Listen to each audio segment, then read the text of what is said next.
Moon landing. Have you ever seen images or video footage of a rocket launch carrying a vehicle or a space satellite? Did you notice that not all rockets climb vertically into the sky, but rise to a certain altitude and then start to deviate before disappearing from view? Did you also notice that they get rid of the fuel tank before leaving the atmosphere? Where do they get the fuel that helps them complete the long journey to orbit? You may have wondered, why don't rockets climb vertically towards the sky? We are often told that they take advantage of the Earth's rotation, which gives the rocket a boost forward. But if the Earth's rotation has such a significant impact, why doesn't it affect flights in the opposite direction of the Earth's rotation? The answer may seem unconvincing, and it's natural to wonder if we are being deceived. Are these rockets without astronauts deliberately dropped into the ocean? Or do they disappear for days and then come back as if they've returned from space? It may sound crazy, but you might have seen, or at least heard about, the Space Shuttle, Challenger. On January 28, 1986, the United States launched its second space shuttle, Challenger, on a mission to gather information on Comet Halley, but the shuttle exploded 73 seconds after launch, resulting in the tragic loss of its 7 crew members. Francis Scobie, Michael Smith, Judith Resnick, Ellison Onizuka, Gregory Jarvis, and Ronald McNair. However, recently, some researchers have claimed that 6 of them are still alive and living under their real names, working in different careers away from space.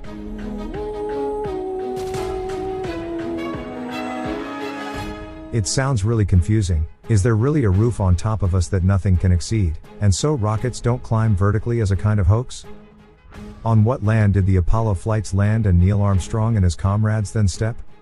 Did they really go to the moon or did they deceive us? You may have heard the rumor that years ago, the United States committed the largest fraud in history by falsely claiming they landed on the moon. There are many pieces of evidence that support this claim, starting with the flag that appears to be fluttering on the moon despite the lack of air. There are also suspicions about wires being used to suspend the astronauts, as they appear to shine in some footage. Shadows of objects seem inconsistent, suggesting multiple light sources, and the vehicle was filmed when it landed as if the filming team had been present on the moon before it. The most surprising revelation came in March 1999, when director Patrick Murray allegedly interviewed the renowned director Stanley Kubrick. In the interview, Kubrick reportedly confessed on camera that he had filmed the fake moon landing. The interview was not released until December 2015, after Kubrick had passed away, as stated in a document signed by the interviewees. While some question the authenticity of the video, Kubrick's attention to detail and the observations on the fabrication of the moon landing process seemed convincing. Further scrutiny of the moon landing footage revealed more details.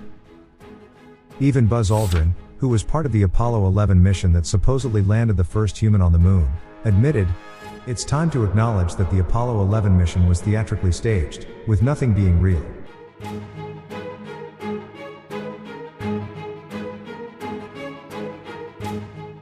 That's not all. NASA scientists themselves have recently admitted that there is a deadly radiation field known as Van Allen belt around the Earth, which is a layer of charged and active particles. NASA is currently studying and testing ways to safely cross it. One NASA engineer, Kelly Smith, says, "If we move away from Earth, we have to go through the Van Allen belt, an area of hazardous radiation, and such radiation can damage the driving systems, computers, and other electronics on board. And obviously, we have to go through this area twice, once on the ascent and once on the return. But the vehicle has protection in the form of a shield that will be tested when the vehicle passes through the radiation waves, while sensors will record radiation levels for scientists to study. We must resolve these challenges before sending humans through this area of space." Really? Didn't they cross it in the 1960s? Didn't they claim to be on the moon? Have thousands of rockets escalated into space carrying orbital station parts, thousands of satellites? Hey, did you say satellites? Is it the other way around, not real?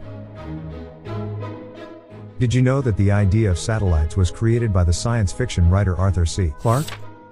And shortly after he wrote about it, NASA claimed to have sent a satellite into space?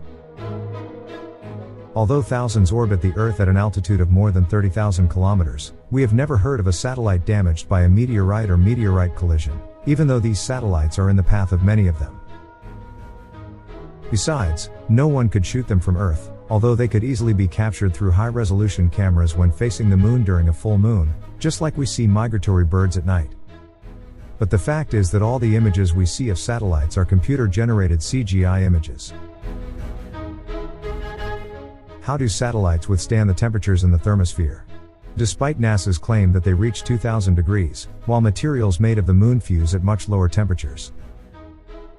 Finally, polar-type satellites orbit vertically on Earth, which means they do not move in Earth's orbit. How do they orbit, knowing that satellites do not have a self-propelling force?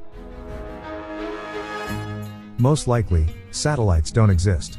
Terrestrial broadcasting stations operate efficiently around the world, giant internet connectivity cables pass through the deep sea, and even the GPS system works through these terrestrial stations, and Google Earth images were all captured by aircraft as stated by Google itself. If this is not true, and ground stations are not responsible for all broadcasting movements on the Earth, so why does the signal and transmission weaken as we go higher up in the mountains? Additionally, the ground-based dish antennas are always installed at a 45-degree angle, and logically, if satellites were real, the dish should be directed upward at a straight angle. What we see in the night sky with the naked eye in size of a distant star moving is not a satellite, but rather a meteorological balloon. If satellites were visible like this, we would see the night sky filled with a multitude of stars moving.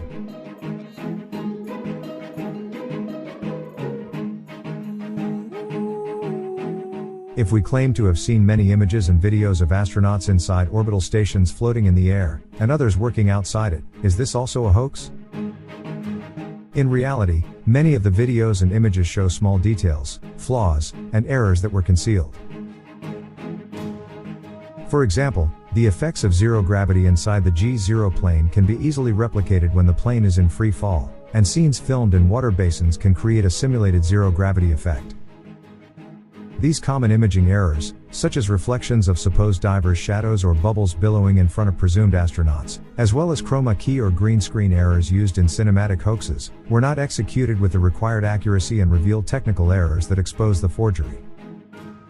Finally, there is a claim that a Dutch king bought a stone from Neil Armstrong that was claimed to be from the moon, which was placed in a museum. However, more than 20 years later, some researchers requested to study the moonstones and found out that the stone was actually fossilized wood from Earth. Therefore, we can conclude that nothing has left Earth's atmosphere, no spacecraft, no satellites, and no astronauts. And some were right to say that the only thing they could go up to space was our imagination. But what about the thousands of images of the planet from space? Well, actually this is another wonderland. Have the courage and let's go.